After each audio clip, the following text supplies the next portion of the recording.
So we're going to call the meeting to order at 1:10 PM, and we can do a roll call for the current committee members, but let's see that on here. So committee member Amy Farrell, will just note that she provided that she's not going to be able to make it today, but we have committee member Frederick, committee member Lowe, and newly appointed committee member Sophia Tang also present. So we do now have a quorum. I think it's appropriate for us to maybe do a brief introduction to our newest committee member, Sophia, who recently moved into town, was appointed at last night's committee council meeting. So I think that's probably one of the fastest turnarounds from appointment to participation. So we thank you, Sophia, for making yourself so flexible to be here. Ken has been on the committee for about 2 years, I think now, and Mr. Lowe, Greg, has also been on the committee for 2 years or so. So thank you, for being a part of this committee. We can move right into public comments. I don't see anyone else from the public online except for Clea, who's our intern. I doubt she has a public comment. And we may just want to jump right into our regular agenda items, which is an Earth Day summary and a recap. And I'll take it away and you can add whatever you'd like since I've prepared it. So, as a way of introducing you, Sophia, a little bit to the committee and what we're doing here today, we have 2 items listed on the regular agenda. The first item is our Earth Day recap, a bit of a history or background on the EPC, the Environmental Programs Committee, is for several years, probably 4+ years, our Environmental Programs Committee took on the planning and the logistics and the big picture thinking for this annual event that takes place at Holbrook Palmer Park. It brings in anywhere from 200 to 300 people, not only from Atherton, but also Menlo Park, Redwood City, so on and so forth. And we typically have a theme that goes with it. This year's theme was Protect Our Species. In years past, we had other themes that were related to Earth Day, Earth Month, so on and so forth.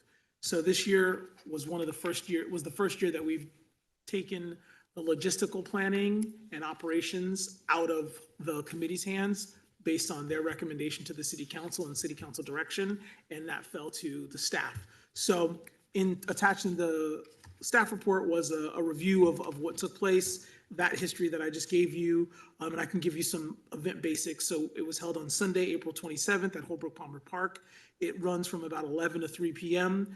We do our best to not only engage our residents, but also the local community around us. And the ways that we do that is we try to pull together a few things that would be relevant to everyone, right? So we bring in food trucks. In the last 2 years, we've asked those food trucks to only provide vegetarian or vegan options. A little bit of feedback that we got not only from the vendors, but also from the visitors is that they'd like that to be an option, but they also like an opportunity to have meat. So I think a takeaway for that is next year we'll have vegan and vegetarian options, but we'll also have some meat options for some people. Make it balanced, right? Something to that effect, exactly. We've, for the last couple of years, brought in a vendor that prepares some ice pops, and it's a vegan option. And we gave out 100 of those popsicles, just about 100 popsicles this year, as a reward for people who walked or rode a bike. And this year we used the Carriage House, which is within the Holbrook Palmer Park, as a kind of a bike valet. In years past, we used a vendor to run that, and this year we were very fortunate to have volunteers from a few local Boy Scouts and Girl Scouts troops manage our bike valet program, so it didn't cost us any money, and I think it worked pretty well. A few other notable things: we invite local partners to be exhibitors, so that would include some of our designated groups like the Atherton Arts Foundation, obviously the Atherton Tree Committee, Hip Housing, who partners with us for some housing related goals that we have, Boy Scouts of America, as I mentioned, and then our police department as well. We also have a local disaster preparedness organization called ADAPT, something that you may want to get roped into at some point, and they participate and they provide information and education, and they try to tie all that related to some of our themes for the day. EDAPT, yeah. Some of the special demos we invited, and this is her 3rd year, I think, in a row to be a part of Earth Day. She's called the Beetle Lady. She does a big demo. It's a pop-up bug museum. I understand you have an 8-year-old and a 5-year-old. Next year, I promise you they'll love this. It's a full display of insects, bugs, mostly dead, but I think she has some live ones as well, spiders and things like that. So for the kids who are a little skeeved by it, it's more of a, a little fun exhibit. We had a recommendation from the Environmental Programs Committee to have a group called West Coast Falconry. Christabel led the organization about that. Basically, they came to showcase these awesome birds of prey and how they can be used in a variety of different environmentally friendly ways to rid your area of rodents and pests. And so they didn't actually do that type of demo, but visitors were able to take a look at them and learn a little bit about what they can do for the environment in a way not to use like pesticides or traps, things like that. We also invited the Traveling Reptile Show. He had over 10 reptiles that included amphibians, arachnids, and he had a big following with the kids and the people who came. And of course, we have Atherton Library, who's just across the way, and they had demos of some DIY stuff for hummingbird feeders. You could paint rocks and make them bee baths, and then they provided other books that were related to the event. And so that's just a little general recap of the event. We did quite a bit of outreach and education, as we always do. I think the turnout was a little lower this year because of the weather, but overall, I would estimate that we had around 150 to 175 people come to the park from the 11 to 3:30 timeframe. With that concludes my report. Oh, I will note, in years past, the council has awarded a $5,000 budget for that. This year, the council increased that budget to $10,000 to kind of deal with the growing costs here. And I think that we'll probably see that continue in the future. And I'm available for any questions. What happened with the turtles? There was a vendor who had some turtles on display, but he didn't have, he had, what was that vendor's name? Do you recall, Christabel? Hold on, let me pull it up. Ken may remember the vendor. The vendor, was it Old Tom's Wormery that provided the turtles? The Old Tom's Wormery, he provided the worms. Worms, but I thought he brought some turtles as well. I didn't see anybody, might have. No, Were they alive? they were alive, but they weren't these massive turtles. I will note that the reptile demo included a pretty massive turtle that was, available for petting and touching. Uh-huh. So I'm They pet 'em, they unfortunately touch had to miss the meeting. You buff a turtle. You don't pet a turtle. You buff it. Then the turtle was available for buffing. Buff them. Yeah. For buffing. Any other questions about Earth Day? I got one question. That is, it's a pervasive question that I ask myself on everything I work on these things is, how do we know it was a success or not? It's a great question. I think that when you do anything, you say, well, here's what we do. Here's what this problem is going to solve. And you say, did I solve that problem? I just don't know the answer. Well, here's my response to that. The direction that we get from council, I think in 2024 and this year was, we want to have a community-focused event around the idea and the topics of Earth Day and Earth Month. And we're open to those themes oscillating between species-related, water conservation, all the different things that our climate action plan calls for. How about we've gotten- electrification? Say again, sir? Electrification. Electrification, all of these topics. Okay. The council didn't direct us, but I do think there's relevance there to say, let's tie some key performance indicators to measure outcomes. So that might be number of attendees, behavioral changes based on something you're pitching. However, I think if we're defining success for this event based on feedback, turnout, and the operational success of the event, I think that's right now how we define it. Can we change that? I don't know. Can we say EPC come up with some indicators? No, I don't. We might be able to, but Councilmember Woodman may have some comments on that as well. Yeah, the feedback I got from this year versus last year was that there wasn't a whole lot of fun stuff for the kids. In the past there was not. Okay. Last year, we had the sheep versus lawnmower. We had, in years past, we had the bowling ball. Well, we even had it last year too, the bowling ball and the air blowers, and then the kids got a chance to play. So we had all the stuff around, and in the middle there was nothing. Okay? There needs to be something in the middle for the kids to be able to go play with. Now, this year, yes, there was Put Out the Fire, which is far away. Many people didn't even see it. And I had got good feedback from that. But there needs to be more fun stuff for the kids, okay? It's not just a parent thing. We're trying to teach things to the younger generation as well. And, you know, Ken had a great idea 2 years ago with regards to the lawnmower and the sheep.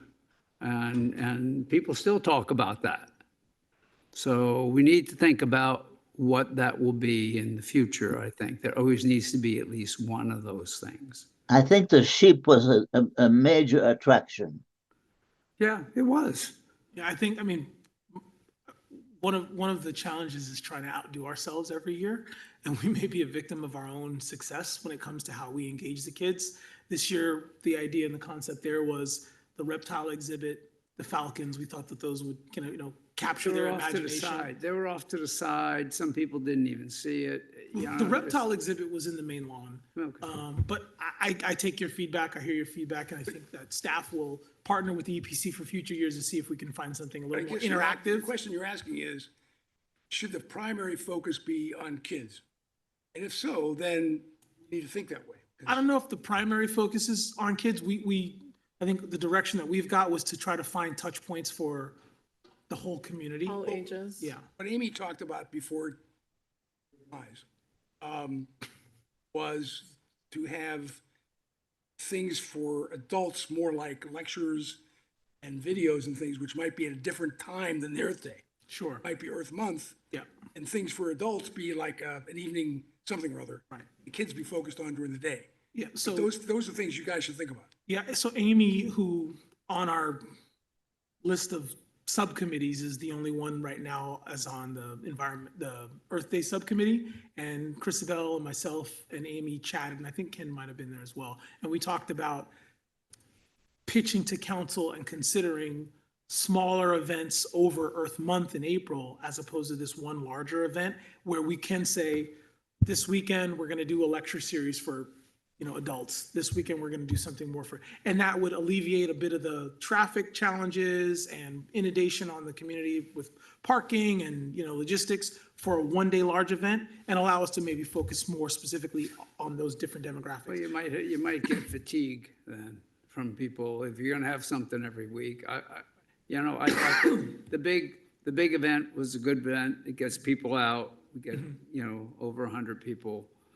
And it's been, and that's why we wanted to have it just Atherton only. It brings our residents out into our park. Sure. It introduces people to our park and things like that, as opposed to, okay, we may have a lecture over at the library. Well, 10 people are going to go to that. We did have a plan for a petting zoo, and unfortunately, about 2 weeks before, Yeah. we had a cancellation. It was the Palo Alto Petting Zoo. And so they initially confirmed, and then they pulled out. I'm just saying, I'm responding to your comment about having 4 weeks worth of environmental stuff or 3 Certainly, weeks certainly. versus having one. So I'm just giving you, Feedback. No, we appreciate that. if we have lots of little events, you're going to have a dwindling attention. Certainly. We'll Okay, take it so under you think advisement. about that, and, obviously you're gonna bring it back to the council, and we can give you our 2 cents, but I just don't think that we should be planning something for. I mean, we tried to get, I gave the name to Amy to have the Mambay speaker who lives down the street from me, Rhett Butler, who's actually very famous in the area and also, in South America. But, he wants to talk to a big group, and we couldn't guarantee that there was going to be a big group to hear it. Plus, there wasn't a place for him to speak because the art exhibit. So anyway, maybe next year we could include him if we did that. But anyway, that's my 2 cents. Thanks. Feedback. My question of 2 cents is, why do you think that the attendance was less than the year before? I think it was weather. Weather. Plus, it was Sunday. Mhm. That could have had But it. the weather was not bad. It was overcast, and the day before, I think it rained. Uh-huh. I think that's why we are also having that discussion about the one event versus a few events throughout an Earth Month potential, because there is a lot of time and money poured into one event. And as we learned this past year, turnout wasn't what we expected because of weather, something that was out of our control. And April is one of those rain or shine months. So it's really just, if we do want to stick to a one-day event, recognizing that weather will impact attendance, and we're at the mercy of the weather, or we could sprinkle it into 3 or 4 events tailored to different age groups during different times of day, different days of the week, so that there's more opportunity from people of all ages to participate regardless of any weather conditions. Well, you're asking everybody then to spend 4 days during that month coming to town events. And for me, I got council meetings, I got committee meetings, I got regional meetings. I'm not going to come to 4 meetings. Sorry. And I Right, come to versus see the- George 4 times a month, you know, et cetera, et Yeah. cetera. How much time do you want me to spend on city stuff? I have other things to do. And other people are going to say the same thing. Elizabeth has her company. Rick has his stuff and he's doing a lot of travel. Stacy's got her kid, you know? So think about that. That's a good Okay? point. Yeah, I don't think it's just the activities of our members. I think it's also the fact that if you concentrate on one event, it concentrates the minds of people that there's one day a year which is universal, whereas 4 days is not universal. That's good That's feedback. a good point. Thank Thank you. Well, we'll continue the conversation with not only the subcommittee, but also internally. And I'm sure that we'll be putting together a plan pretty soon to start, working Can I on next also year's point event. out, George has the data on this. Environmental issues were not a very high perception of interest in the latest town survey. They were very low. Very low is probably an overstatement, but that No, is, they were understated to be very low. Yeah, and it's not that people don't care about the environment. They're tired of hearing about the environment. And so if you're going to do something, we need to do it in some light that isn't just more of the same. Because if it's more of the same, people don't want to hear about it. So we'd have to come up with something that's an interesting spin that people hadn't thought much of, that could be value to them. Particularly if it's value to them in their pocketbook, that would even be better. So I don't know what that is, but we got to be thinking about how to differentiate what we do on Earth Day versus what everyone else does. that's great advice. So I think we'll continue to partner with the Environmental Programs Committee to maybe try to come up with some themes that help drive behavioral changes as it relates to costs and expense and how we might better engage the youth, to Councilmember Whitmer's point. And that will be a part of our presentation and recommendations that come to council for next year's event. I think we can put that item to bed, and Christabel, you can take the lead on the Climate Action Plan, item number 2. So, moving on to the second agenda item, the Climate Action Plan, and a discussion on the education and engagement around that. One of the attachments included in the staff report was the Climate Action Plan, which hopefully you all had some time to spend with. If not, we can go through some of that today.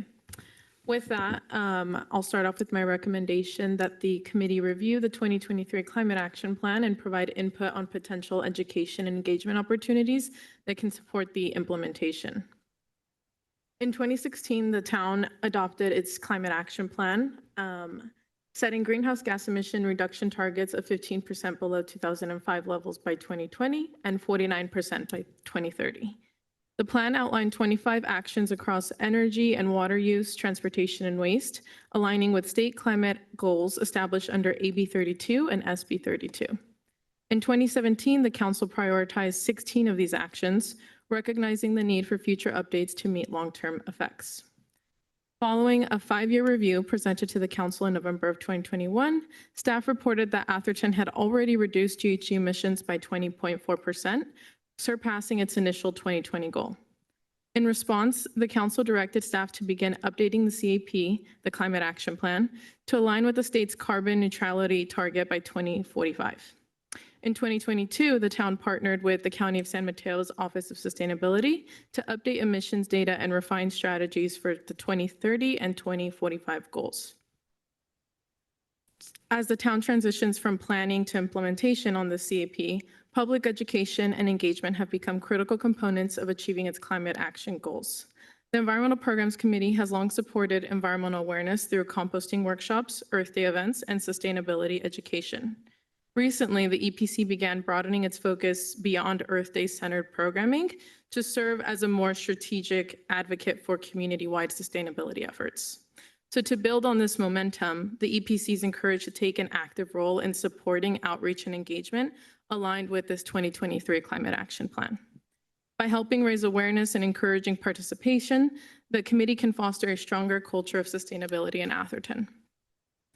Now, the 2023 Climate Action Plan update provides a strategic framework to reduce greenhouse gas emissions in Atherton by 49% below 2005 levels by 2030, and to achieve carbon neutrality by 2045. The Climate Action Plan is built upon the town's progress, already reaching a almost 30% emission reduction by 2019, and includes 61 updated strategies across sectors such as building energy, transportation, waste, carbon sequestration, and water use. Implementation of these strategies will require coordinated action by town staff, partner agencies, and of course, the broader community. Now, public education and engagement are essential to the success of the Climate Action Plan, and I think we've already had some of those discussions. But the EPC is uniquely positioned to champion these efforts by informing and involving and inspiring residents. As the CAP transitions from planning to implementation, the EPC's role in building community understanding of key sustainability topics becomes even more significant. So to guide and amplify this outreach and engagement that I keep mentioning, I recommend that the EPC consider structuring its annual programming around 2 anchor events per year, one in the spring and one in the fall. This approach provides a consistent rhythm to community engagement while allowing flexibility to address timely environmental priorities. Now, the first one that I outlined in the staff report is the spring event with a potential composting workshop. Composting directly supports the Climate Action Plan strategies in waste and materials management by reducing landfill waste and promoting soil health. And in the past, the town has hosted composting workshops that have been well attended, offering an accessible entry point for residents to engage in sustainable practices and hands-on experience. These workshops can be replicated with minor updates and strengthened through partnerships with waste haulers like Green Waste, our waste hauler, and the County of San Mateo's Office of Sustainability, who commonly host workshops like these. So it would be a very simple copy and paste workshop that we could do every year and swap out if we choose to do so. Now, what I proposed for a fall event in the staff report is a rotating environmental focus or topic that's related to the Climate Action Plan. So this fall event with a rotating theme enables the EPC to respond to evolving climate priorities and highlight different sectors of the Climate Action Plan. Possible topics include building electrification, as Gregory mentioned, water conservation, wildfire resilience, or air quality. These events can take various formats, such as expert panels. We've talked about a speaker series. It could be interactive demonstrations, community fairs that we've also talked about for potential electrifying landscape equipment, and really just any of the topics identified in the Climate Action Plan to help meet our outreach goals and community needs. In addition to public events, the town can expand its Climate Action Plan outreach through educational partnerships with local institutions like Menlo College and MA High School or Menlo Atherton High School. These schools represent key audiences for climate education and advocacy and can serve as platforms for youth engagement, student-led sustainability initiatives, and community-wide awareness campaigns. Collaborating with schools can help amplify the Climate Action Plan goals while fostering the next generation of environmental stewards. By adopting this 2-event model and expanding outreach through local school partnerships, the EPC can build continuity in its programming, reinforce the town's climate action goals, and raise visibility around the Climate Action Plan implementation.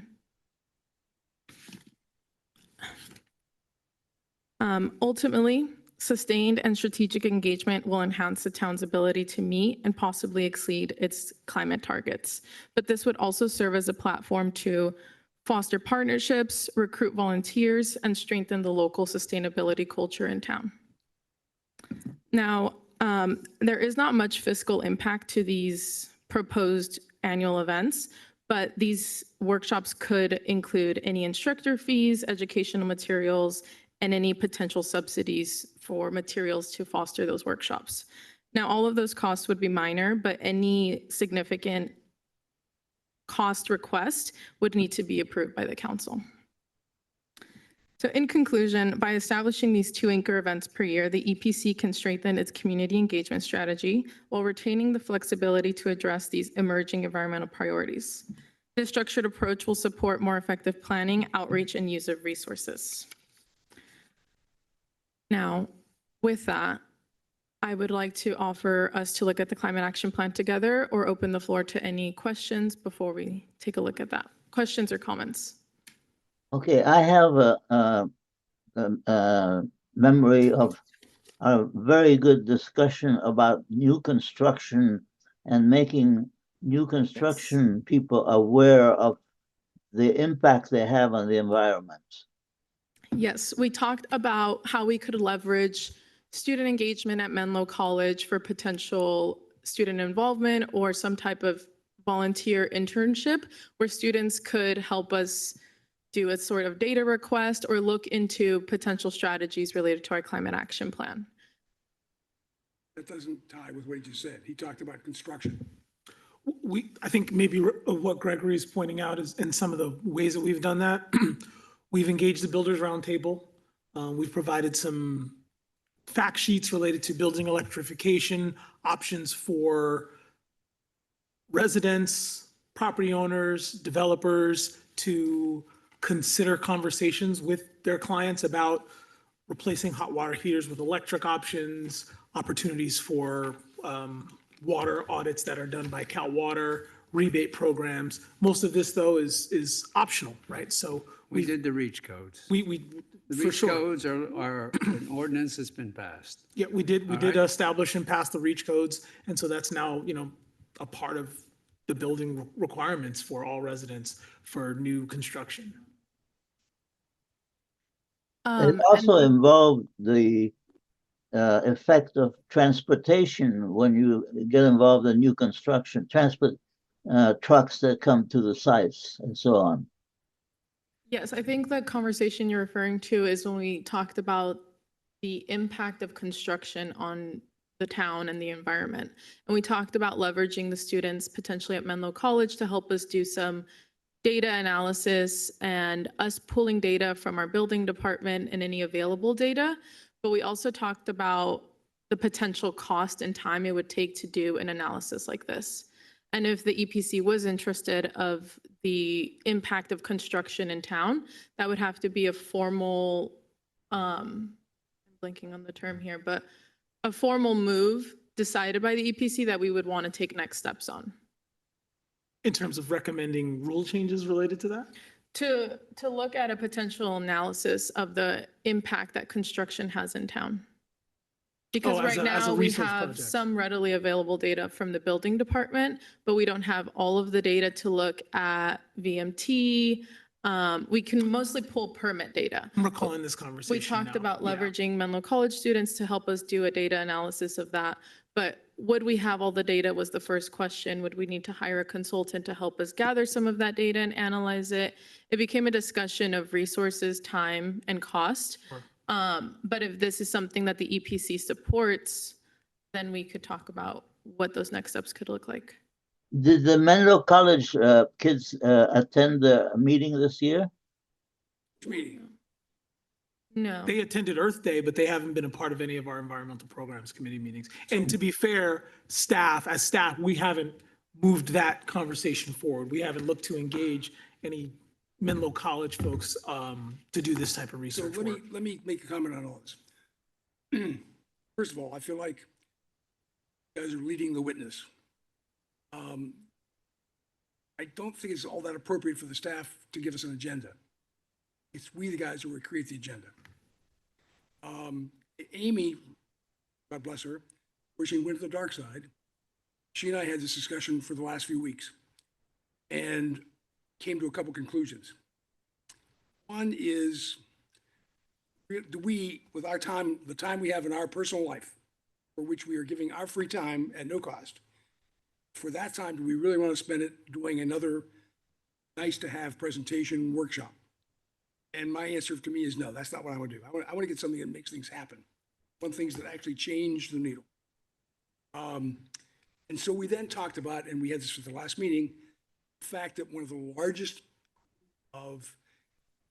areas of cost of water and electricity in the town of Atherton is in fact Menlo College. And we as a town, we as a committee are not involved in it. So Amy and I think she will still be involved, even though she's not on the event, starting in September on the committee. Can you speak into Sorry. the micro a So little sorry, better? I apologize. So Amy and I plan, and we've got this going right now, to have a session with the leaders of Menlo College to put together a how do we save water and how do we save electricity in Menlo College. According to what Amy tells me, they are one of the largest user of water in the Cal water system. They also are a massive user of electricity. And they also have a very, as Bill will attest to, they have a very low endowment. So they're really tough on money. And what's happening is their students are eating about a house and home. They never turn off the lights. They never turn off the shower. And so we are starting a project with them, with the club and with the university, the college, to look at ways to save electricity and water. We who being Amy and I, on behalf of the subcommittee of EPC.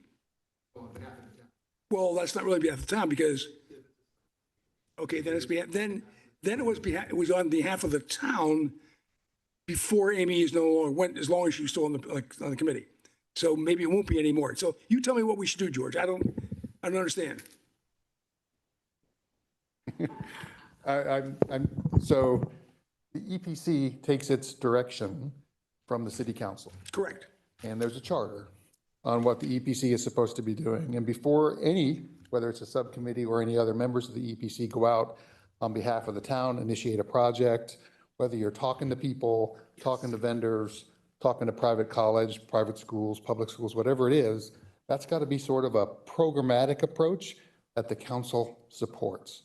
And so before you go out and do that, you need to make a recommendation that staff can then take to the city council on behalf of the EPC saying, we want to go do these things. Is that all right for the town? So I'm really confused here.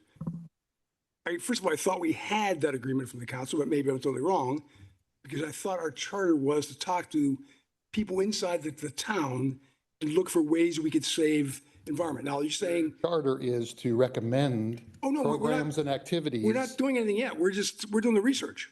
But I thought you were already reaching out to the college. We're doing the research with the college. That's doing things. The committee doesn't do things without council direction. So I can't, let me be very clear.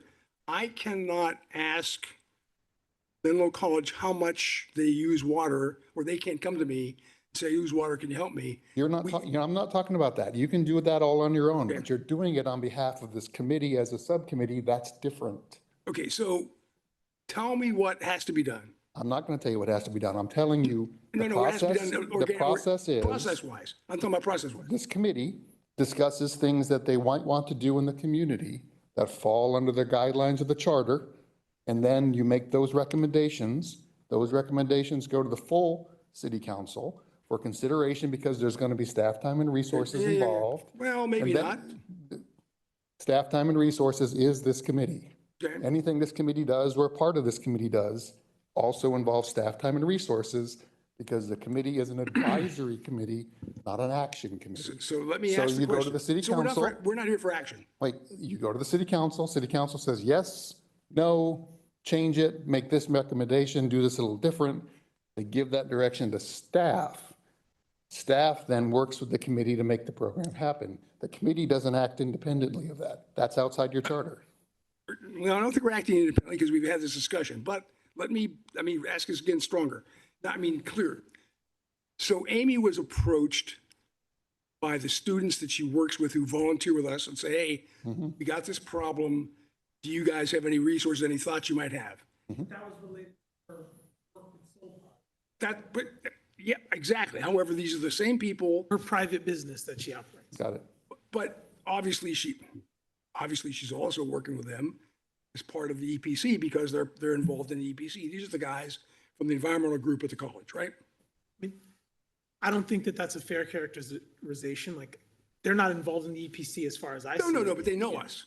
They work with us. They come to our 8th birthday. They're not unknown. They come to Earth Day. They're not a part of the environmental programs committee. They haven't been engaged to be a part of it. They're not authorized to, So, all right, let me just cut to the chase then. yeah. So as members of the EPC, Yes. we, Amy and I, should not have a conversation with Menlo College about anything having to do with water or electric savings without having the town council say, yes, have that conversation. Is that correct? Town council and/or staff. Well, I So- thought we had so- discussion so with staff. Hold on. So there's two parts to the EPC's charter, just two. The first, upon request, make recommendations, programmatic and legislative, We got those to the requests, city yep. council on all matters pertaining to the natural and built Correct, environment, et correct. cetera, et cetera. Correct. Upon Yep, request, we just had that request, yep. upon request of the city council. Okay, The council says, we want the EPC to look at this issue. Okay. EPC looks at this issue. done, absolutely, Second, correct. tier two, pursuant to council-established programs and policies. In other words, council's adopted the climate action plan.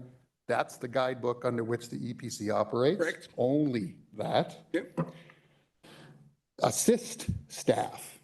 So that's staff-led programs, policies, activities. You mentioned earlier, cart before the horse, you're leading the witness, that sort of thing. That's not true. Staff, the EPC assists staff in implementing the climate action plan. The EPC doesn't go out and say, let's go do this. We think this is great. We think this is a great idea. so Those are the two components of the So the EPC. EPC works with the staff. The EPC assists staff in Assist. implementation of the climate action This is plan. what we're trying to do. So staff comes up with activities and programs, gets EPC input, and then goes and What implements if we them. want activities and programs they haven't thought of? Then you say, you we put- would like to pursue these things. Staff, is this in line with? This is the discussion Hold we had on. last Staff, meeting. is this in line with what the town's council policies and programs are? If it is, then staff further develops it and works with the EPC to do that. If it's not, the EPC makes an independent recommendation, goes to the city council, and then you got to go right back down that food chain. We're on the same page. The only difference is we've had all this conversation at the last meeting when Amy was here with the staff, right? And- We went through all this Can I just add something briefly? So that last meeting where you're talking about the meeting we had on the deck, right? with last time Amy was here. Right. So we did have those conversations, but there was no, we didn't agree as staff to say, now you go and operate and execute. Right. That was, these are the things you guys find to be important. Water conservation and electrification, and specifically using Menlo College as the biggest bang for our buck, so to speak. And so we need to refine how we go about developing that program, executing it, how we bring it to the community council. It's got to go to the council because it's involving staff time and resources beyond normal operations. So if Amy and I are asked by Menlo College to give them some advice, we can't say, we're on the Environmental Protection or Program Committee, here's some thoughts. We can say individually, we can't, we're just here as individuals. So we can't go talk to anybody at Menlo College without, Your written You're approval. developing little scenarios I'm not going to address. What I'm telling you is if somebody from Menlo College comes to you and says, hey, we'd like input from the town's environmental programs committee on ways that we can conserve water, it would be appropriate to have those conversations here, not offline, not an independent activity, because you're going to be starting to act on behalf of the town out there as a subcommittee of the EPC, and that's not the role. no, I understand the slippery slope you're talking about. My concern is, how do you gather the data to know whether you want to do without having those conversations? No, I'm not going to get that data. That's how it works. They're not going to get the data. But that's how it Then we works. can't do it. If the target Then we- is to and then we develop a can't do it, and program that's and a why we are where we resource, are. staff does That's why that nothing's work. getting done, George. That's why we are where we are. We're doing many things. Yes, you are. Nothing's, but yeah, gotcha. Yeah. Yeah. Anyway, I'm just filling you in on what those two So the tiers message are here for that. is we can't have a conversation with Menlo College that, do we need a signed letter? Do we, I'm what do we not need? saying you can't, you're developing scenarios again. I'm not saying you can't have a conversation with Menlo College. I'm saying you should not be acting on behalf of the town as EPC members on programs and policies that have not been approved by either staff or the council. So what does acting mean? What do you mean by that? I mean, you and Amy, or you and any other member or a group goes to Menlo College, tries to work out a scenario where you can get data for them, give them input. Oh, no, on we're not talking programs and about programs and policies about how they might solve or conserve or whatever the target is. You're acting on behalf of the town. If that is something that staff is working with you on, great. If it's not, then you're working independently, and that's not what the So if charter all we're is. doing is asking them for their information, if we're saying, tell me your problem, we can't ask that question. I never said that. That's what you just said. I mean, No, I didn't.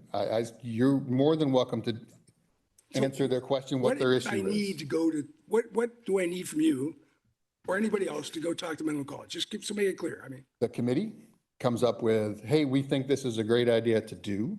You mention it at this committee meeting, you get a formal action from this committee. Yes, we think that's a great program. Staff then connects with Menlo College, maybe brings them in to a subcommittee of the EPC, talk about what their needs are, addresses whether we they're. cannot have the Would you let staff me control- finish on the program, please? can't do it. Then we won't do it. All right. You're right. We can't have the No, no. staff control. We cannot have the staff control that discussion. No, I got you. No, so you're right. You're right. Stop. Take Menlo College off the target. Okay. If you guys think it's appropriate, Christabel still has it in her plan to bring the climate action plan up here for review so that we can look at some of these big areas, these 5 or 6 large focus areas within the climate action plan, similar to the conversation that we And what are had. you going to want us to do with them? Well, I think what George is trying to frame is the ideas that you and Amy had about, look, and the other one, transportation, like Greg said, we think that that's an area that we can actually impact behavioral change. Now it's programmatically, what can we come up with as staff and the EPC to drive that behavioral change? The conversations that you, myself, and Amy had were, well, we think it's water conservation and energy conservation. And we think the best way for us to do that is by engaging Menlo College. And I don't think that staff disagrees, nor does the city manager's office. The next step for that is getting that full support from our new member, Sophia, obviously Greg, bringing that conversation here, having a discussion about what that might look like. And then if it's an investment of staff time, resources, and energy, and a partnership with the Environmental Programs Committee to engage Menlo College and get some of the data and get some of the information and develop how we're going to do that. Some of that work, I believe we can do without getting formal council direction. It depends on what our goal is, and that's what we need to have the conversation here, right? That's what we're trying to get to. So Christabel was going to bring up the climate action plan in order to lead that conversation. We might just want to skip ahead and look specifically at building energy and water conservation as the 2 primary things to talk about, so that we can look at some of our objectives and our goals in these out years and see if what you guys propose works. I think when we had our last conversation, we decided it does, but this is to kind of reaffirm some of that. And again, using, as George said, the climate action plan is that guiding document to make sure what we adopted in 2016, it's moving forward, and we have some, what you like to do, KPIs or metrics to say, yes, this was the document, this is how we want to, improve and better our behavioral changes, and here's the programs, which is where you want to get to do that. Hopefully that makes some sense there. Adding on to that, I conceptually understand everything, but I totally reject the fact that a resident of the town on a committee cannot have a conversation without having a chaperone from the staff. I find that totally unacceptable. If that were true, no sheep would have crossed into Holbrook Bummer Park. That was done totally by me, totally with the university, totally with the guy who owns the sheep. No one else wanted to do it. The staff didn't want it. They didn't support it. They did everything they could to stop it. You know that. And as a result, I find that the approach saying can't go out without a chaperone, I find that unacceptable. Maybe I'm just wrong. I find that unacceptable.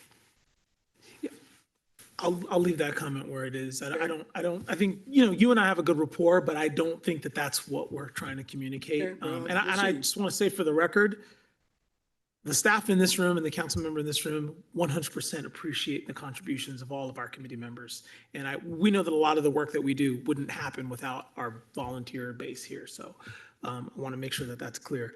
I don't think George is saying you can't engage. I think what George is saying is our volunteer base, our committee members, any committee, planning commission or otherwise, can't directly engage a business or an organization, nonprofit, whatever, and speak for the town unless we have some type of direction from council and collaboration from staff. That doesn't mean if Ken of the EPC, and I know I probably shouldn't be going down this scenario path, but if Ken of the EPC says, you know, I think that there's something that we can do with Menlo College, I'm going to see if I can get some information and data from them and then bring that back to staff and ask that be an item for us to discuss and get some support. I know it doesn't mean that we do need that from you. We do That's what we're want that doing. from you. That's what we're doing. And so I think we just got our wires crossed here. We're good with that. But when it comes to how we develop a program and what type of resources we need to do from They staff, haven't done any of that. I know that. I know that. That's the next phase. And that's where Obviously, we're you at now. can't do that without getting the approval. I agree with No, that totally. no, we can't do that part. Yeah. We can talk about it, Yeah, we yeah, can yeah. figure it Yeah. out, but we We're on the can't same move page. forward I with agree- the I agree actual with that totally. program. Correct. I agree with that totally. Okay, good. So see, we're on the same page. So do you want to maybe now, so let's, I think if you're okay with it, Christabel, let's talk the building and energy conservation part of the CAP and maybe water conservation part of the climate action plan. Are you comfortable with that? Yeah, I just wanted to reiterate for the staff report, and thank you, George, for reminding us of the charter language, that the point of this topic conversation was to focus on the public education and engagement around the climate action plan and making that successful. Similar to the conversation we had, Ken, with Amy, about driving that behavioral change and focusing our efforts in this public education and engagement. Now, in my staff report, I also mentioned that in addition to this potential spring and fall events where we focus on 2 themes in the climate action plan, we could also expand our climate action plan outreach to include partnerships with local institutions like Menlo College and Menlo Atherton High School when we identify how we want to go about addressing these themes in our climate action plan.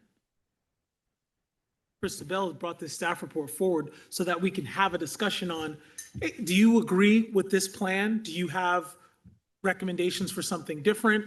This is a staff-led effort to take some of these climate action plan goals and programs and move them forward to get some outcomes. You asking me? I'm asking, I think you, Greg, Sophia, I know, don't feel Looks like, compelled to. Greg, what are your thoughts? I think that talking about a subject should be a free choice. There should not be too many constraints. Otherwise, we'll have to watch every word. I mean, there was a time when Ken had some Swedish students involved with us, and what happened to that? Outsiders. The Swedish guy is over in Menlo College this summer and graduates in December. And he would be, if we did anything, part of a discussion about water and electricity savings. But we haven't engaged him in it at all. Uh-huh. No, but I think we should have freedom of speech. It doesn't mean that we force Menlo College to do certain things. It just means that we have to know what they do. But going back to your, on the climate action, my reaction is, if you want to publicize it over a workshop, that's a staff issue, not us. Well, what is the definition of the staff? Who is the staff?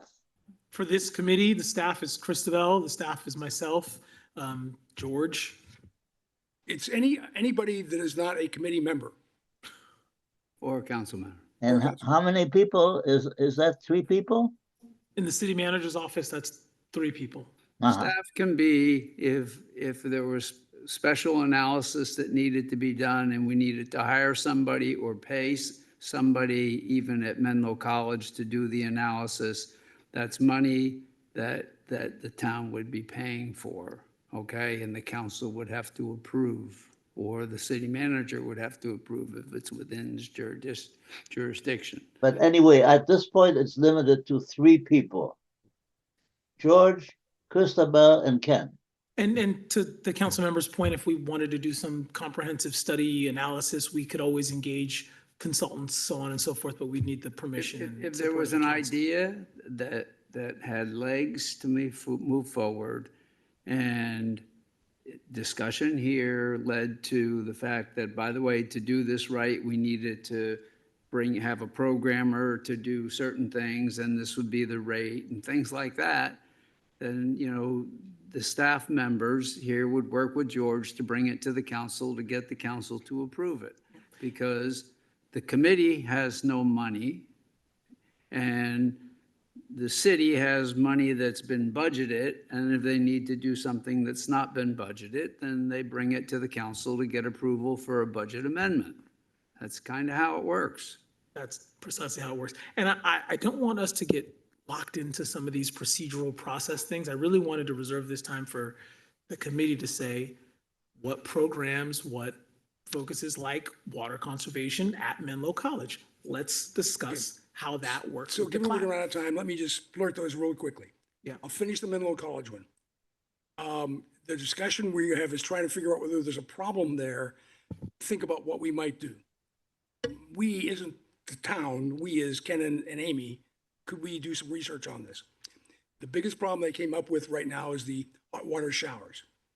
And that they use a tremendous amount of water. Apparently, the guys and the women, but particularly women, take long showers. And they do it because the shower that they have is low flow.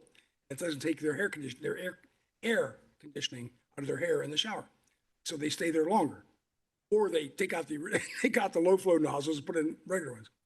And so we have done some work. We found the University of Sussex in the UK has done all this work.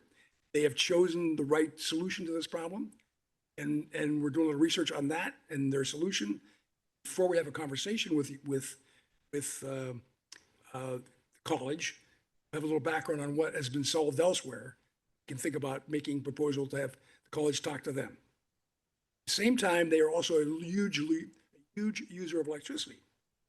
Same kind of thing. No college student ever turns off the air conditioning or turns off the heat in the winter.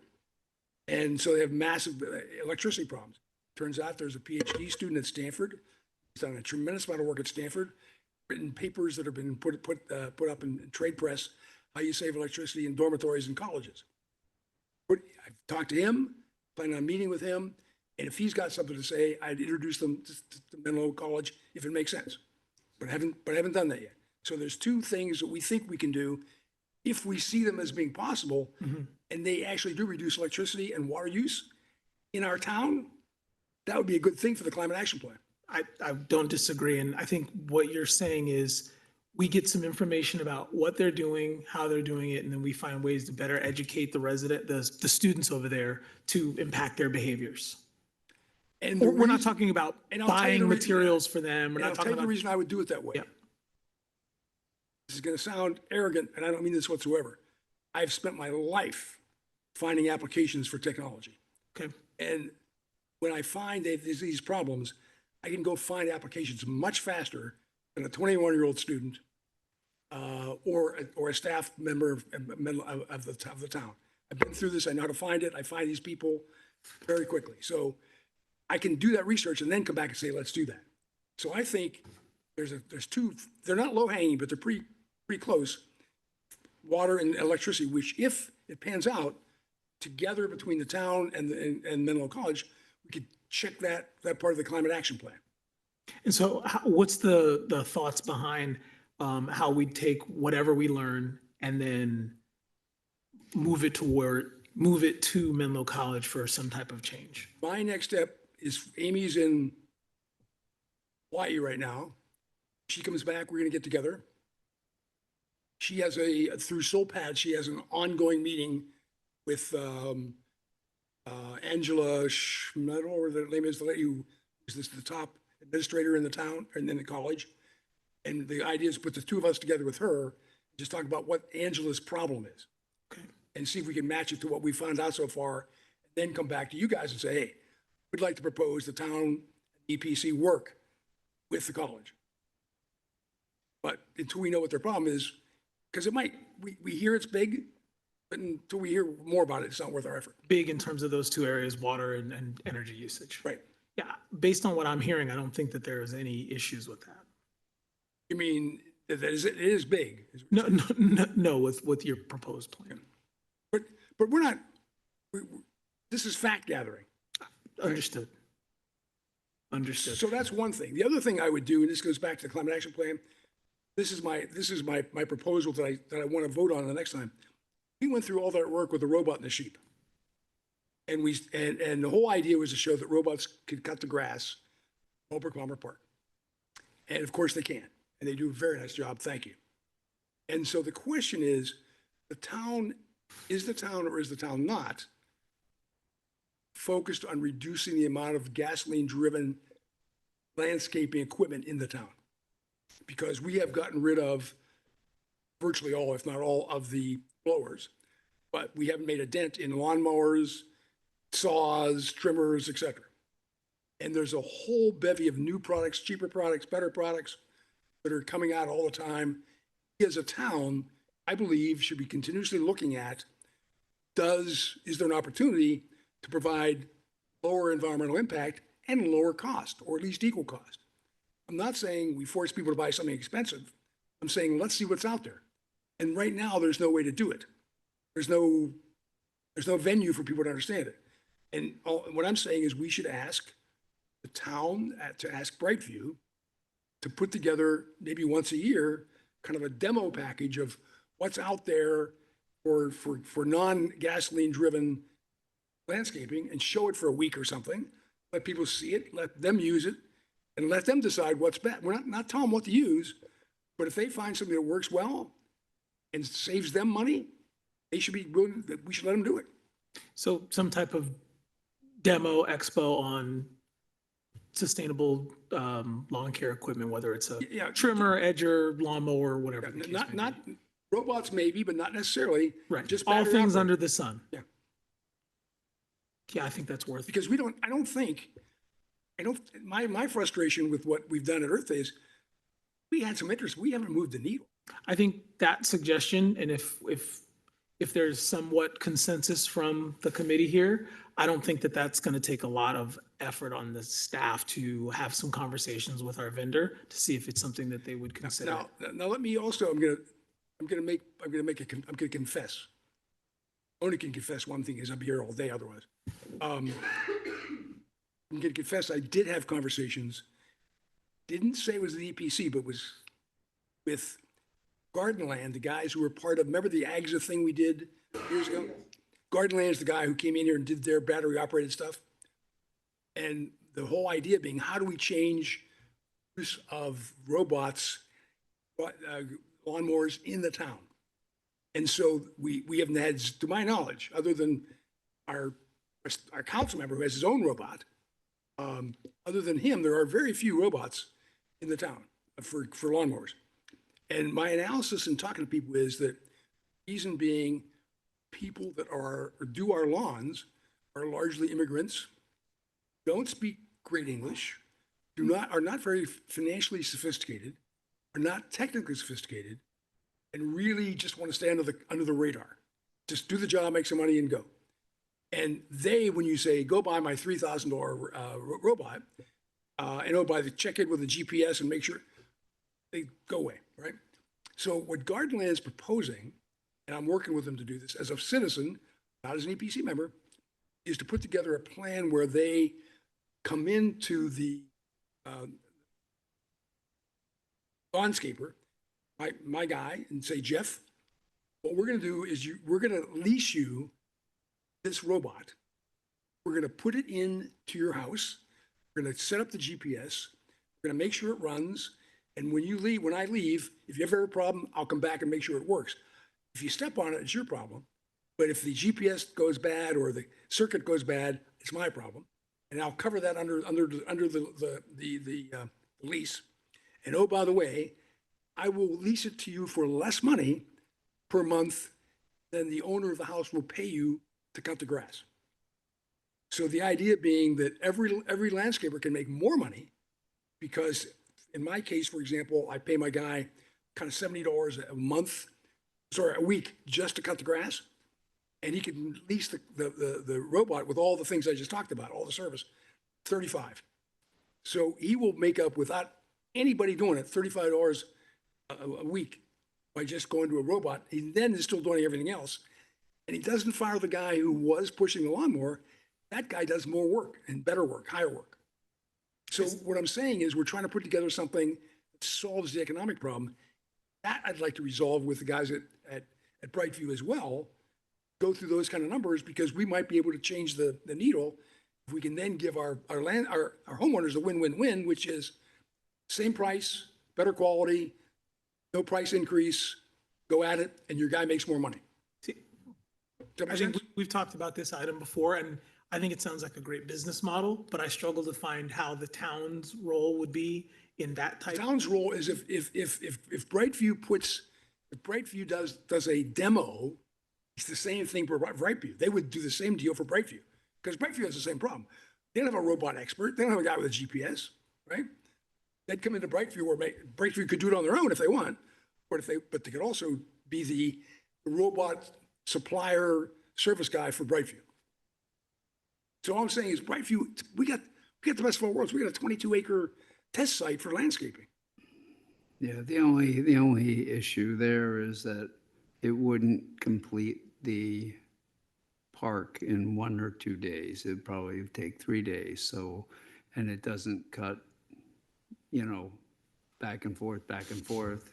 It goes randomly until it hits a border, and then it turns and goes another way. And if it runs into something, it backs up and turns around and Bill, goes a different way. So, You are correct, but you're about 2 years correct 2 years ago. All that stuff has changed. The amount of technology that's in this stuff, they now Well- have patterns they do, they got everything.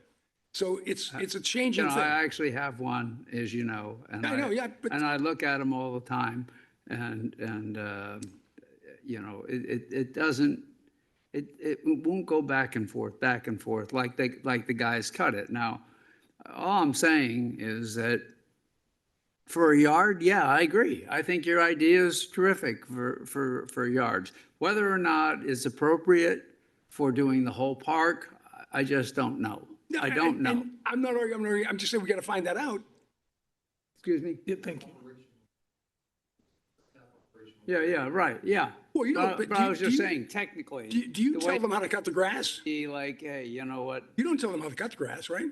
No. It's an operational call for how to kind of But purview of EPC. If you want us to talk to Brightview about doing some sort of workshop, we Can't hear you. that's exactly, yes. but changing the methodology by which they operate the park is operational. No. George, I didn't say that. I'm just. You and I we're on the same page, Yeah, totally on the same page. I'm not, I didn't say, you jumped to the dark side too quickly. I did not. You said maybe this is something Brightview could do as well. Yeah. No, I understand. Yeah, I understand. Yeah. Sorry. Anyway, so what I'm saying is we need to move the needle, and having another seminar, just a seminar, I don't think moves the needle. I think driving the conversation back to this climate action plan, we could look at those specific goals and strategies and see what actions we could take to move the needle towards our climate action plan goals. Right. So thank you for all of that. I took good notes of that, Ken. Now, I invite everyone to look at this section of the climate action plan that showcases the 4 focus areas, one of them being energy, then transportation, solid waste and materials management, and then the 4th being carbon sequestration and water use. So if you can see here under building energy, you'll see what the specific objectives are for achieving building energy efficiency or reduction in our goals. The first one would say electrify new construction. The goal for 2030 was to have 100% of new construction is all electric. We currently have an ordinance that says that all new construction must support all electric readiness requirements, and there are a few exemptions in there, but that is a goal that we're hoping to meet with this ordinance that was recently adopted. So I invite you to briefly look at these objectives and the different categories and see if is there something that we've already been working on that we can continue to move the needle on? Or is there another topic that's of interest to the committee that we can make some moves in, whether that be a speaker series, a workshop, a public demonstration, a collaborative meeting, anything that can help us, as Ken is saying, move the needle on these goals that we have already written out to meet our climate action plan goals. With that, I'll give you a few minutes to look at this page. Building energy ones. Yes. Then there's a few transportation ones. And then we'll move on to the solid waste and carbon sequestration. This is also included as the first attachment for item number 2 in the packet, if you have that with you today.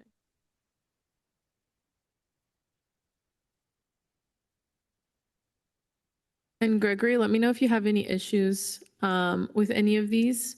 But what I'm really hoping is for us to look at these goals or these specific strategies for us to hit our 2030 and 2045 goals and see where we can identify 2 themes or 2 large topics. I've already proposed a spring workshop just because I feel like that's easy to keep moving forward and it's still working towards our goals until we find something that is more motivating for us.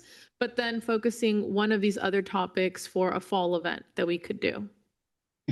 Tell me, Open to when ideas, you give us suggestions. the statistics that we've already met, are you including Menlo College statistics or not? No, so that was one of the discussion that we had with Ken and Amy as subcommittee is that Menlo College isn't included in our dashboard analysis. And maybe, I'm not sure if that's a conversation we can have today, which just stepped out, but How do we Menlo know- College isn't included in the climate action plan analysis. And as Ken mentioned, I haven't checked the metrics, but they might be one of the biggest contributors to our climate action. How do or we to our know climate. we've met them? What's the date? Where do we get the data that says we met these? I don't know.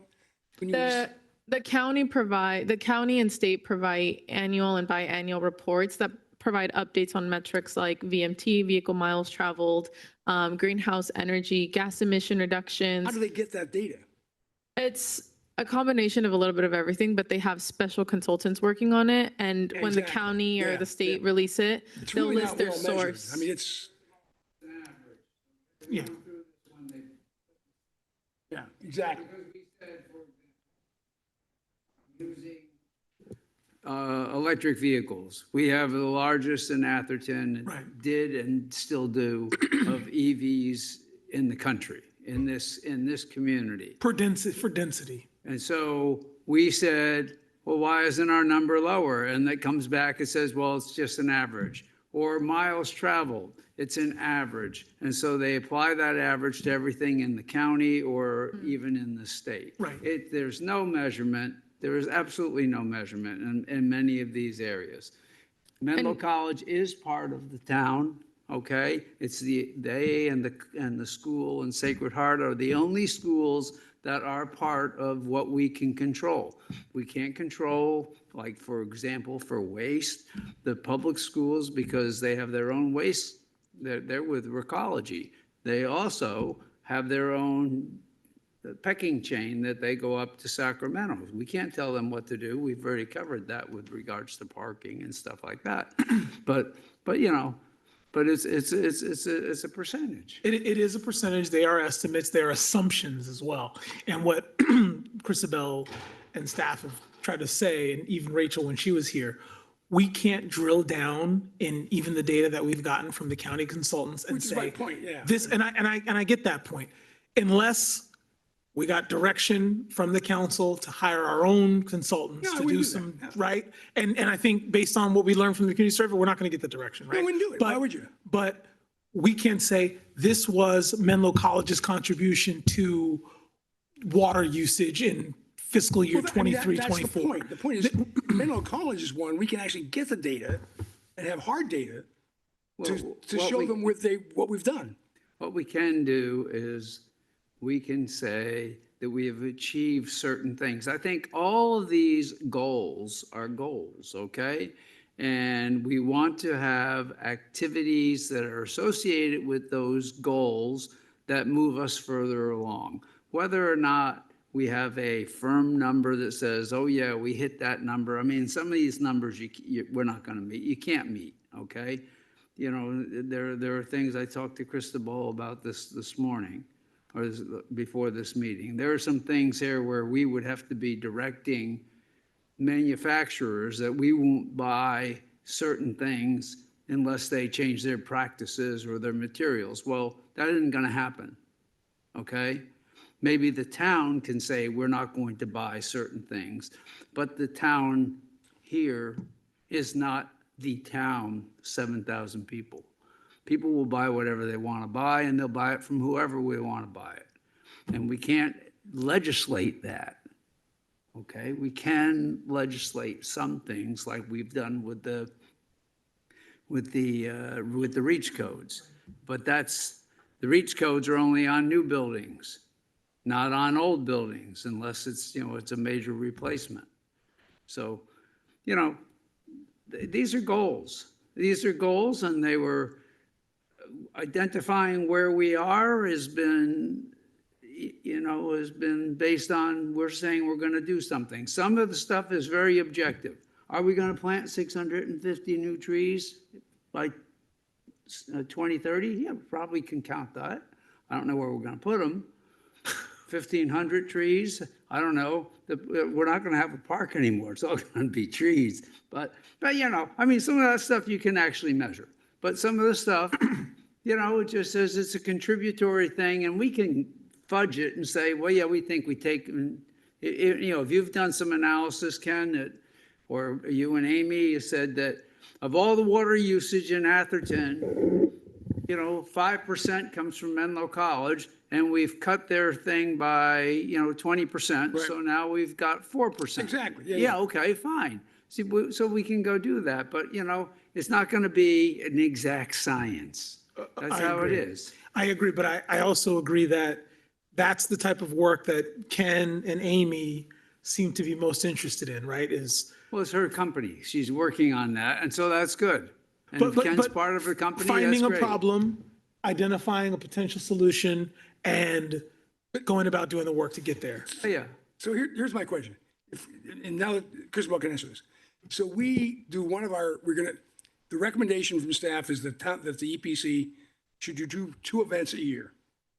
One should be one in the spring on composting. So we do it. How do we know it had any effect, and how do we get credit for it? What happens then?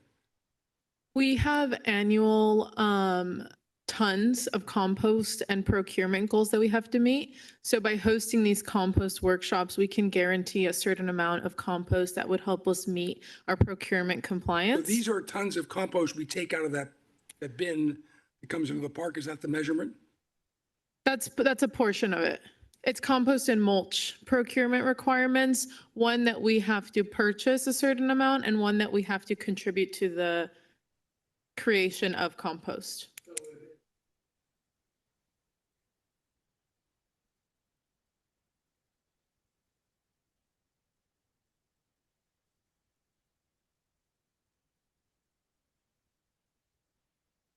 How about if they buy it from somebody else? I assume they could. I mean, and how do we know that? Did they tell us that?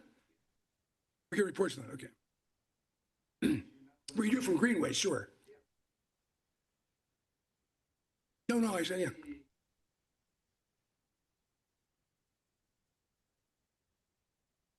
Yeah, I'm not arguing that. But I'm saying, if you're not using green waste, we don't know they used it, do we?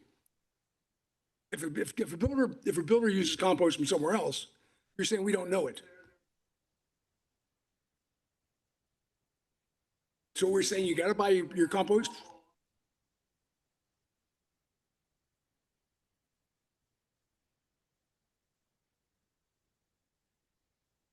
Okay.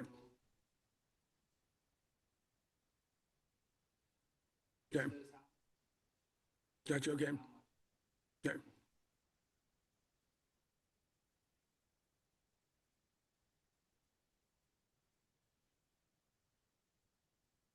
So I'm just questioning two. One, the value of having a compost seminar because it's going on, it happened anyway.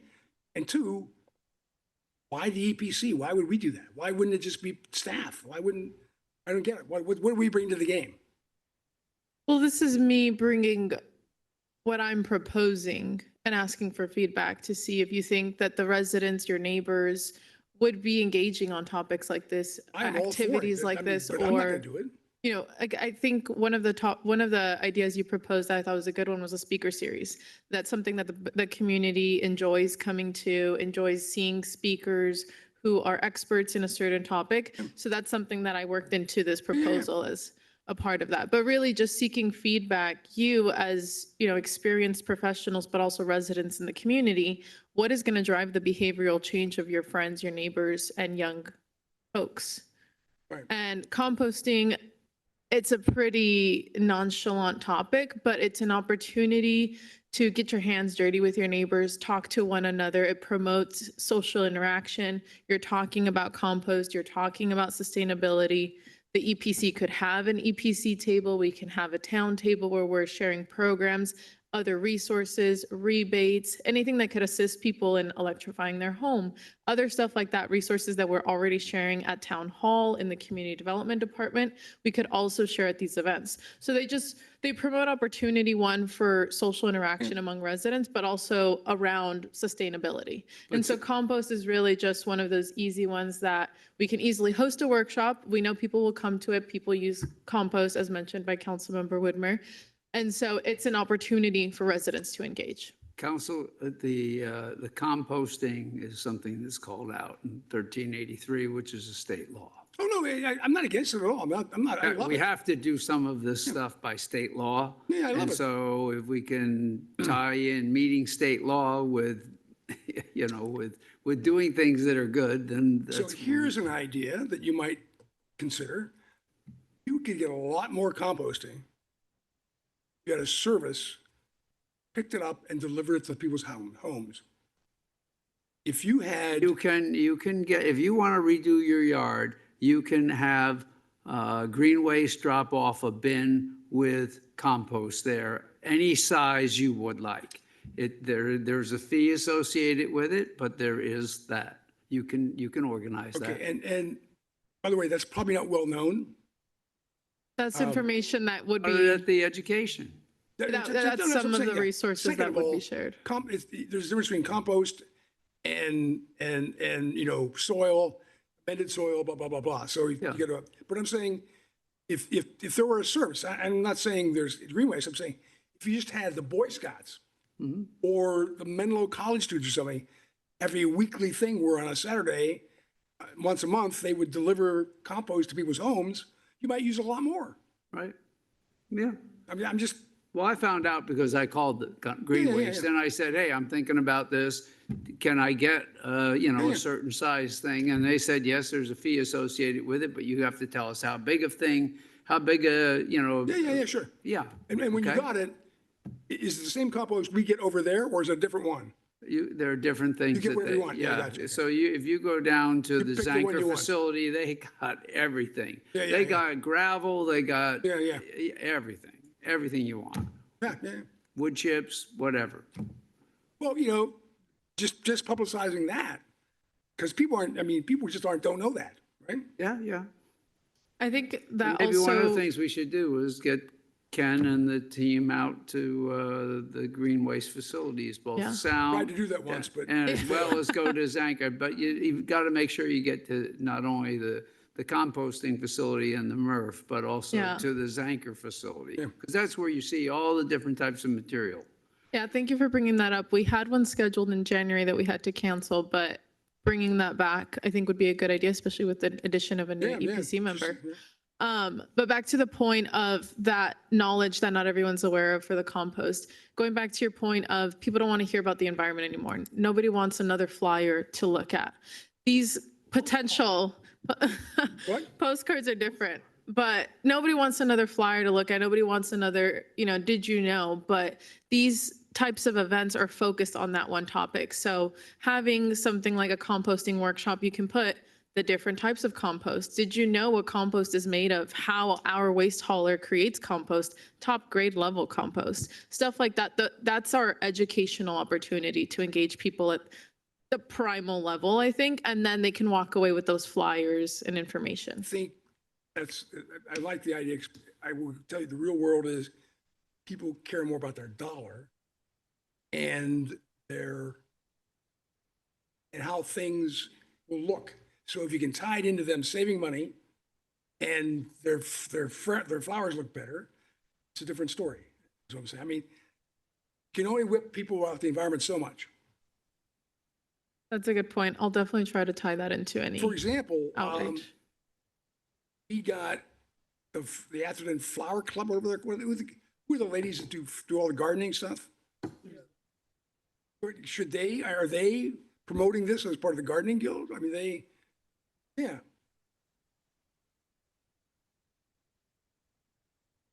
I mean, seriously. I mean, aren't they the guys who you'd love to get involved in that? I mean, the tree committee.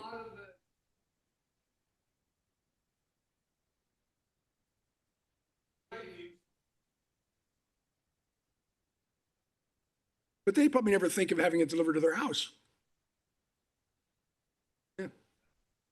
Yeah, neither do I. But Yeah, yeah. that's a really good suggestion and a good example of how the EPC helps support staff is I didn't even think about using the guild and leveraging them to, one, use themselves as a resource, but also to actually use our compost if they're not. Yeah, I mean, it used to be very active, and it all.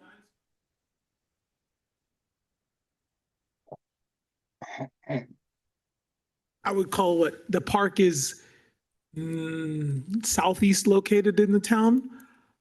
Yeah, Getting yeah. there and picking up your own stuff is not that big of a burden. However, if we can offer something like that, I Anthony, mean, that is very easy for you to say. you're talking seniors Talk or, about anybody, to get anybody out of their house in Atherton to go do that is harder than you think. yeah, Now, the other point is, let me if ask it's this important to you, you'll make the time for it. question. The other question is, how many people pick up that compost that are from Atherton versus elsewhere?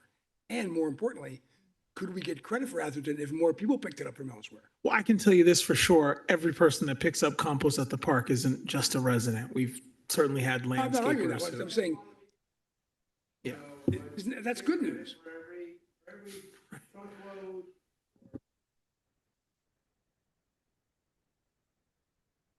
That's what I'm saying. What I'm saying is, it's in our best interest to have people in the neighborhood use it, right? And we promote it as a free pickup compost. We don't necessarily say open to the public, but it's a free compost to be picked up The at the thing I'm park. going to say, which is going to be very unpopular, but why stop? Is it is a pain in the ass to shovel it out. And if that element, if that container it was in, was on a height under which you could back your pickup truck underneath it and just hoe it out, you'd fill up pickup trucks by the galore. We talked about, and we've talked to Public Works about this because in one of our grant application, there was a discussion of designing and developing a compost station. Yes. Now, we didn't get to the point of design or construction where, it might be elevated and easier to dump, but very good feedback, I would say. At the very first compost shred e-waste day with Green Waste, they pre-bagged compost for us, but there's a cost to that. Oh, no, yeah.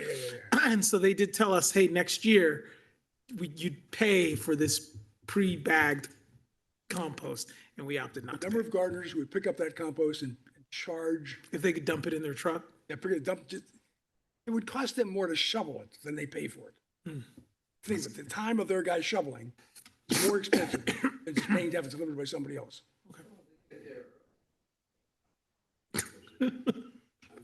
Well, also,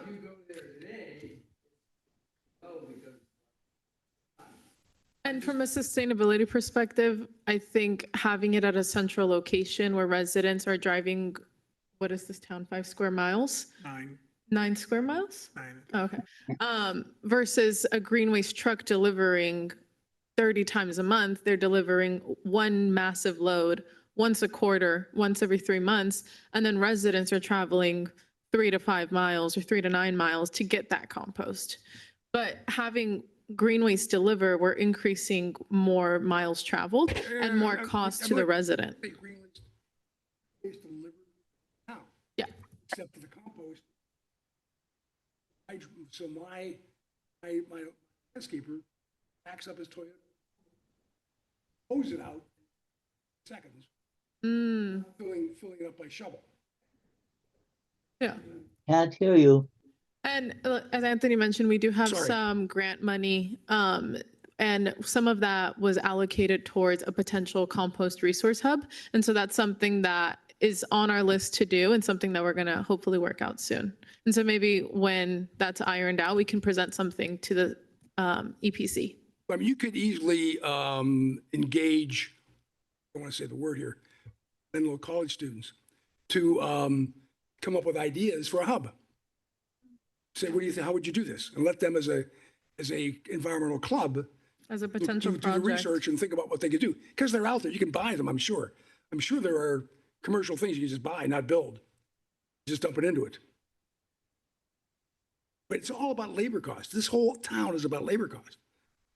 It doesn't matter if it's free, it's the labor that cost you.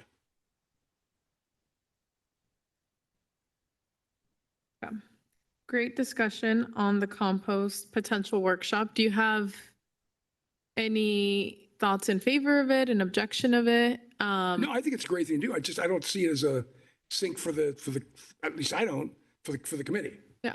And it's something that we can try to aim for this coming calendar year or 2026 and see how it works. If we don't like the idea of having a repetitive spring workshop, then maybe we're rotating 2 themes every year versus just one. Yeah. But this is kind of how I was proposing us just to be for continuity and consistency mostly, and to focus on themes that are in the climate action plan. The other thing George, sorry, Bill and I've had this conversation back and forth. One of the most popular things in the town for climate and recycling is Bill's e-waste day. I mean, that is filled with Athertonians coming in there, dropping off their stuff.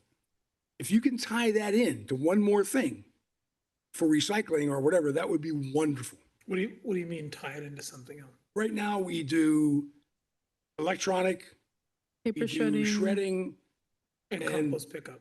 and compost pickup. And in years past, we engaged Goodwill and we did like Yeah. recycled materials, recycled events, clothes, anything. And I'm just saying, since you're getting everyone in there under the mindset of recycling, is there anything else we should be doing? That's a place where, for the recycle day, I would try this, just pull the chute and you get your bag filled, or you could back your pickup truck or something versus having to shovel it out. And the other one is I think about things like, and Bill and I had this conversation, paint, things you got that are hard to recycle for it. the county has that. Yeah.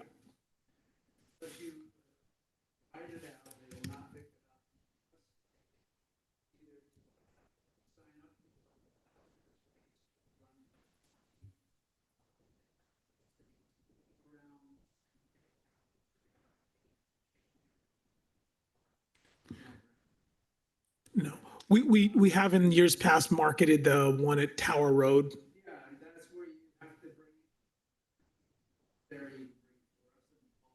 Medical waste, needles.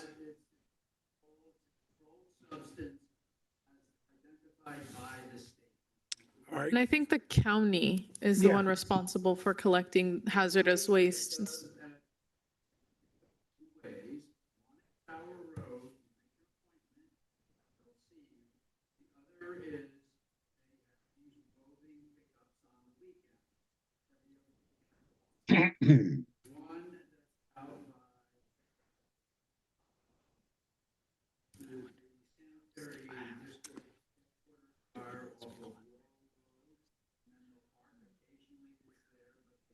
Is anybody talking? I can't hear anything. He can't hear Your you talk. microphone, Mayor, council member.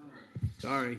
And then also, they do have them in the other large cities like Redwood City, San Carlos, et cetera. But they're run by the county. And they wouldn't rove over here for a couple hours. No, they only want to go where they can get a big mass because it's a pain, costly. yeah. Yeah. How about the other ones, things like glass bottles? Glass bottles will go into Oh, they your go, blue yeah, barrel. yeah. We take them anyway, right? Yeah, sorry. I think we've had an excellent discussion. I think we can plan as staff to take some of these ideas forward and then independently meet with our subcommittees to maybe refine some of the ideas. We'll engage Ken. I think Sophia, Christabel, me and you try to set up another meeting next week, even on the phone, to go over some of those subcommittees, because you may have some questions, I'm sure, after today. And then we'll re-engage Amy just before she gets out of here. What I'm thinking also, in the way that George does somewhat of a summary after big council meetings, I think it's appropriate for staff to maybe start doing some of that with the EPC, because a lot of what we're doing are like general big picture discussions. And until we get back to the meeting with minutes, I don't want to lose some of the momentum. So I think Christabel and I can work on a little summary that after these meetings, we'll send out to you guys, like, hey, this is what we heard, this is what we got back, these are what we plan to do next. And so then we can then take that summary and then move it to those subcommittee conversations. What do you think about that? Yep. Okay, great. I think with that, let's give you guys back about 20 minutes of your day. Can I And then, finalize on one last thing? yes, sir. One thing we've talked about in the senior thing, which sort of comes into this, is we often forget in the town that there are people in the town who don't have excess cash flow, and that they may be house rich, but cash flow poor, I agree with that. particularly as they get older. And particularly because they're not the new uber rich that have moved in. These are guys that have been here 20, 30 years or more. Two of the biggest costs for them are water and electricity. Yep. And if we could do anything to help them save money in water and electricity, that is a wonderful thing. And it would both be good for the environment, and it'd be great for them. So I'm not sure what it is, but we need to be thinking about that. And maybe we'll learn some things from dealing with Menlo College. I think that's a great point. I mean, there are some things I know residents can do now to help with those bills, energy audits, changing some of your filters, Yeah. Some stuff. Then we can maybe talk a little more internally about creating some materials outreach and tie it to a, Well, one thing that Bill may not have heard of is Amy, God bless her soul, and I talked about before was, particularly for seniors, you spend a lot of time, in your early days, you spend a lot of time in your pool with your kids. Kids are now gone. You're probably not in the pool very often. In fact, most seniors I know are in the pool 5 days a year at most. Yet you're spending a fortune in your pool pump, which is normally about a third of the cost of your electricity, and a lot of water evaporating. And so this is a conversation I had with some people in the builders roundtable saying, is there something you can do to basically mothball your pool so it's still there and it still looks okay, but it ain't eating up all that water and electricity? Don't have that answer, but it'd be worth doing some research on it. Well, you've got to talk to the vector control people, and they'll put like a little oil base so it doesn't continue to breed mosquitoes. Yeah, well, there's lots That's of one problems of the with it. things. That's one of the biggest problems. And they do have an airplane or drones that fly over the area and look for green pools. Yeah. Oh, no, it's not an easy solution. I'm just saying that Atherton is not homogeneous. It's got some uber rich people and some people that really don't have that much money, but they happen to be here a long time. Yep. And we need to serve all of them. Yeah, I agree. Thank you, Anthony. We bring that up a lot, that when people are talking about taxes and things like that, that some people sometimes think that the whole town is rich. Oh, yeah. I mean, and we as a town give that impression. Well, I don't, No, I but mean, there are other people that do. But personally, no. thank you, Bill. Appreciate your input on that. Thanks. Well, thank you for your feedback. I think this is going to help me tailor some potential events, opportunities for a spring and fall that I can bring and propose at the next meeting.